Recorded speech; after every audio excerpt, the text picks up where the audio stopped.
સંસ્કૃત આપણે અગાઉના વિડીયોમાં કવિતાના ગુજરાતી જોયા હતા, શ્લોકના ગુજરાતી. આમાં આપણે પાઠના ગુજરાતી જોઈ લઈએ. 16 માર્કના આવે છે ટ્રાન્સલેશન કરવાનું. સાવ કોપી ટુ કોપી ટ્રાન્સલેશન ન થાય તો ચાલે, પણ પોતે જે પોતાને સમજાય એ રીતે લખવું જરૂરી છે. તો ચાલો જોઈ લઈએ.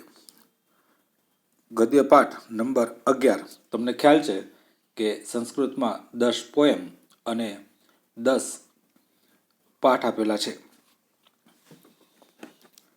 તો જોઈ લઈએ. દેવો, મનુષ્યો અને અસુરો, પ્રજાપતિના આ 3 પુત્ર હતા. દેવો, મનુષ્યો અને અસુરો, પ્રજાપતિના આ 3 પુત્ર હતા. તેઓમાંના દેવોએ પહેલા પ્રજાપતિને પ્રાર્થના કરી કે જે અમારા માટે કલ્યાણકારક હોય તે વર્ણનો ઉપદેશ આપો. 3 પુત્ર હતા, દેવ, મનુષ્ય અને અસુર. એમાં સૌથી પહેલા દેવોએ પ્રજાપતિને પ્રાર્થના કરી કે અમારા માટે કલ્યાણકારી હોય તે વર્ણનો ઉપદેશ આપો. ત્યારે પ્રજાપતિએ આ પ્રમાણે કહ્યું, અર્થાત દમન, ઇન્દ્રિય નિગ્રહ કરો, એમ કહ્યું. આનો ઉદ્દેશ આ પ્રમાણે છે: દેવો, સંયમ રાખો, એવો પ્રજાપતિ ઉપદેશ છે. કેમ કે દેવો માટે ભોગવિલાસના સાધનો સરળતાથી ઉપલબ્ધ થઈ શકે છે. આથી જ પ્રજાપતિએ ઉપદેશ આપ્યો કે તમે સૌ સ્વભાવથી જ અજિતેન્દ્રિય છો, તેથી તમારે દમનશીલ બનવું જોઈએ. બીજું જોઈ લઈએ.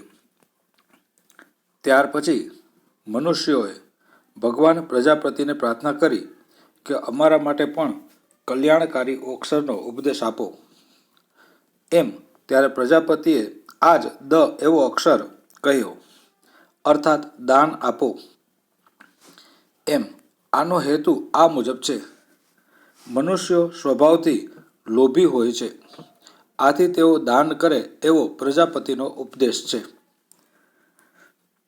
ગદ્ય પાઠ નંબર 12.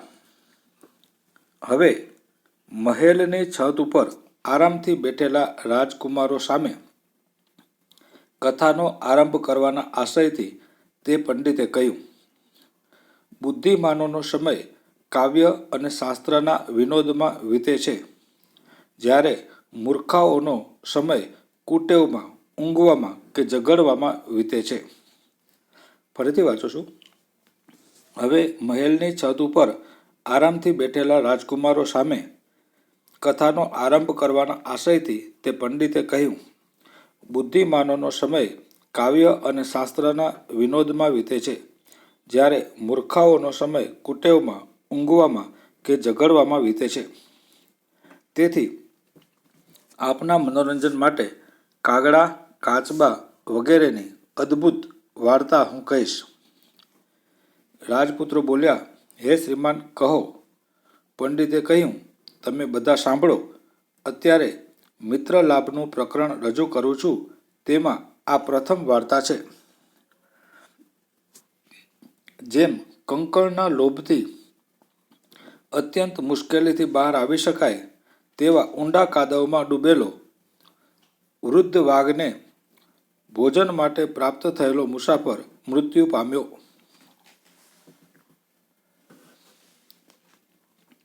જેમ કંકણના લોભથી અત્યંત મુશ્કેલીથી બહાર આવી શકાય તેવા ઊંડા કાદવમાં ડૂબેલો વૃદ્ધ વાઘને ભોજન માટે પ્રાપ્ત થયેલો મુસાફર મૃત્યુ પામ્યો. નંબર 2. રાજપુત્રએ કહ્યું, આ કેવી રીતે બન્યું?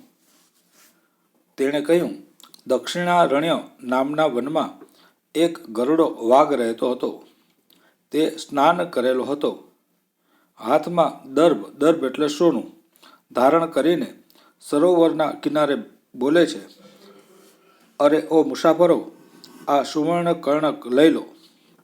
ત્યાર પછી લોભને લીધે આકર્ષાયેલા કોઈક મુસાફરે મનમાં વિચાર કર્યો કે આ તો ભાગ્યથી જ સંભવે છે, પરંતુ જ્યાં પોતાને શંકા જન્મે તેવી બાબતમાં પ્રવૃત્તિ કરવી નહીં. ફરીથી વાંચું છું. રાજપુત્રએ કહ્યું, આ કેવી રીતે બન્યું? તેણે કહ્યું, દક્ષિણારણ્ય નામના વનમાં એક ગરડો વાઘ રહેતો હતો. તે સ્નાન કરેલો, હાથમાં દર્ભ એટલે સોનું ધારણ કરીને સરોવરના કિનારે બોલે છે, અરે ઓ મુસાફરો, આ સુવર્ણ કર્ણક લઈ લો. ત્યાર પછી લોભને આકર્ષાયેલા કોઈક મુસાફરે મનમાં વિચાર કર્યો કે આ તો ભાગ્યથી જ સંભવે છે, પરંતુ જ્યાં પોતાને શંકા જન્મે તેવી બાબતમાં પ્રવૃત્તિ કરવી નહીં. એના પછીનું છે, વાઘે કહ્યું, હે વટે માર્ગુ, સાંભળ. એક લાંબા સમય પૂર્વે યુવાવસ્થામાં હું ઘણો દુરાચારી હતો. અનેક ગાયો અને મનુષ્યોને મારી નાખવાને લીધે મારા પુત્રો મરી ગયા અને પત્ની પણ મૃત્યુ પામી. અને હવે હું વંશ સંતાન બની ગયો છું. પછી કોઈક ધર્મનિષ્ઠ માણસે મને ઉપદેશ આપ્યો કે આપ દાન ધર્મ વગેરેનું આચરણ કરો. તેના ઉપદેશને કારણે હું સ્નાન વડે પવિત્ર થયેલો, દાન આપનારો, વૃદ્ધ, ગળી ગયેલા નખ અને દાંતવાળો બન્યો છું. તેથી કેમ વિશ્વાસપાત્ર ન હોઉં? વાઘે કહ્યું, હે વટે માર્ગુ, સાંભળ. એક લાંબા સમય પૂર્વે યુવાવસ્થામાં હું ઘણો દુરાચારી હતો. અનેક ગાયો અને મનુષ્યોને મારી નાખવાને લીધે મારા પુત્રો મરી ગયા અને પત્ની પણ મૃત્યુ પામી. અને હવે હું વંશ સંતાન વિનાનો બની ગયો છું. પછી કોઈક ધર્મનિષ્ઠ માણસે મને ઉપદેશ આપ્યો કે આપ દાન ધર્મ વગેરેનું આચરણ કરો. તેના ઉપદેશને કારણે હું સ્નાન વડે પવિત્ર થયેલો, દાન આપનારો, વૃદ્ધ, ગળી ગયેલા નખ અને દાંતવાળો બન્યો છું. તેથી કેમ વિશ્વાસપાત્ર ન હોઉં? નંબર 4. તેના ઉપદેશને કારણે હું સ્નાન વડે પવિત્ર થયેલો, દાન આપનારો, વૃદ્ધ, ગળી ગયેલા નખ અને દાંતવાળો બન્યો છું. તેથી કેમ વિશ્વાસપાત્ર ન હોઉં? અને મારે તો લોભને એટલો બધો અભાવ છે કે જેથી પોતાના હાથમાં રહેલું હોવા છતાં પણ સુવર્ણના કંકણને તેને આપવા ઈચ્છું છું. હું અત્યંત દુર્દશાને પામેલો છું. તેથી તે તને આપવા માટે પ્રયત્ન કરું છું. તો અહીં આ સરોવરમાં સ્નાન કરીને આ સુવર્ણના કંકણનો સ્વીકાર કર. ગદ્ય પાઠ નંબર 13.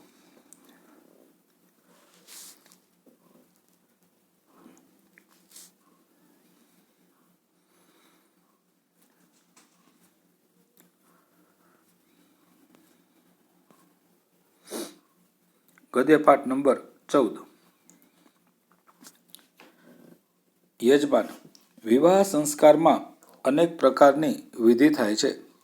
તેમાં પ્રદક્ષિણા એટલે કે ફેરા નામનો એક પ્રખ્યાત વિધિ હોય છે. પ્રદક્ષિણા એટલે કે ફેરા શું છે? પુરોહિત, સામાન્ય રીતે પ્રદક્ષિણા શબ્દ કોઈ પદાર્થ એટલે કે વસ્તુની ચારે તરફ વર્તુળાકારે ફરવું તેવું સૂચન કરે છે. પરંતુ વિવાહ સંસ્કાર વગેરેમાં પ્રદક્ષિણા શબ્દથી એક વિશેષ ક્રિયા સ્મરણમાં આવે છે. તે વિશેષ ક્રિયા કઈ છે? વિવાહ સંસ્કારના પ્રસંગમાં વધુ અને વર યજ્ઞના અગ્નિની ચોમેર એટલે કે ચારે વાર ફરે છે. આ ક્રિયા સંસારમાં પ્રદક્ષિણા ફેરા એવા નામે પ્રખ્યાત છે. ફરીથી વાંચું છું. વિવાહ સંસ્કારમાં અનેક પ્રકારની વિધિ થાય છે. તેમાં પ્રદક્ષિણા એટલે કે ફેરા નામનો એક પ્રખ્યાત વિધિ હોય છે. પ્રદક્ષિણા એટલે કે ફેરા શું છે? સામાન્ય રીતે પ્રદક્ષિણા શબ્દ કોઈ પદાર્થ એટલે કે વસ્તુની ચારે તરફ વર્તુળાકારે ફરવું તેવું સૂચન કરે છે. પરંતુ વિવાહ સંસ્કાર વગેરેમાં પ્રદક્ષિણા શબ્દથી એક વિશેષ ક્રિયા સ્મરણમાં આવે છે. તે વિશેષ ક્રિયા કઈ છે? વિવાહ સંસ્કારના પ્રસંગમાં વધુ અને વર યજ્ઞના અગ્નિની ચોમેર એટલે કે ચારે વાર ફરે છે. આ ક્રિયા સંસારમાં પ્રદક્ષિણા ફેરા નામે એવા પ્રખ્યાત છે.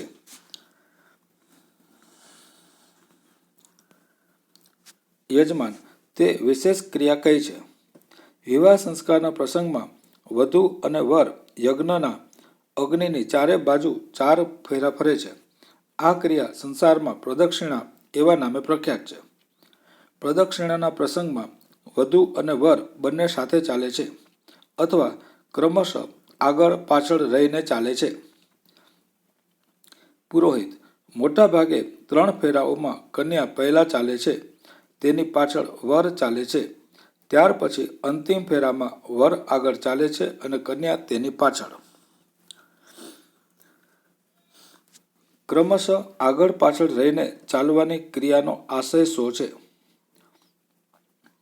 એવું માનવામાં આવે છે કે ગૃહસ્થાશ્રમના અનેક પ્રકારના કાર્યો સદગુણોથી યુક્ત સૌજન્યશીલ ધર્મપત્નીના માર્ગદર્શનમાં પૂર્ણ થયેલા હોય છે.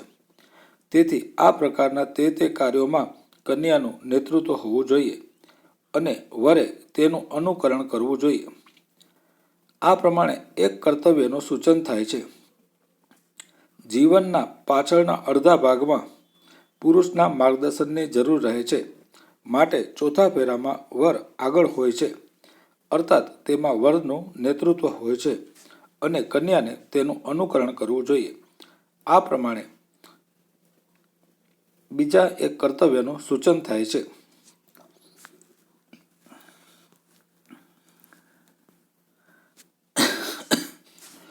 આ મોસ્ટ ઇમ્પોર્ટન્ટ લાગે છે. આ સપ્તપદી શું છે?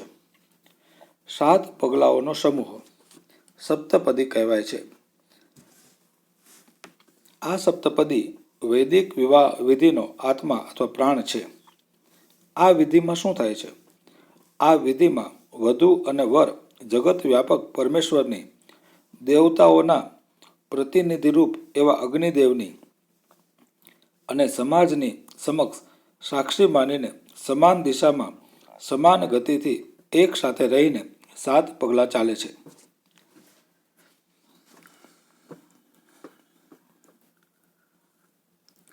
ગૃહસ્થાશ્રમનું ધ્યેય શું છે? સપ્તપદીમાં જે 7 પગલાઓ હોય છે તે એક ધ્યેયને સૂચવે છે. આ વિધિ કરતા સમયે વર અને વધુ બંને જે મંત્રનું ઉચ્ચારણ કરે છે તેમાં આ 7 ધ્યેયોનું સૂચન કરવામાં આવે છે. અન્ન વગેરેની સમૃદ્ધિ માટે, શક્તિ બળ માટે, ધન સંપત્તિની ઉન્નતિ માટે, સુખ માટે, કૃષિ વગેરેમાં મદદરૂપ થનારા ગાય, ભેંસ, બળદ વગેરે પ્રાણીઓની પ્રાપ્તિ માટે, ઋતુઓ માટે એટલે કે પ્રત્યેક ઋતુમાં દરેક સમયે સુખના અનુભવ માટે, સર્વ પ્રાણીઓની મિત્રતા કાજે. આમ 7 ધ્યેયો નિર્ધારિત થયેલા છે. હું આપની પાસેથી યોગ્ય ઉપદેશ પામ્યો છું. આપને વંદન કરું છું. હવે આગળના પાઠ આપણે આના પછીના વિડીયોમાં જોઈએ. આભાર.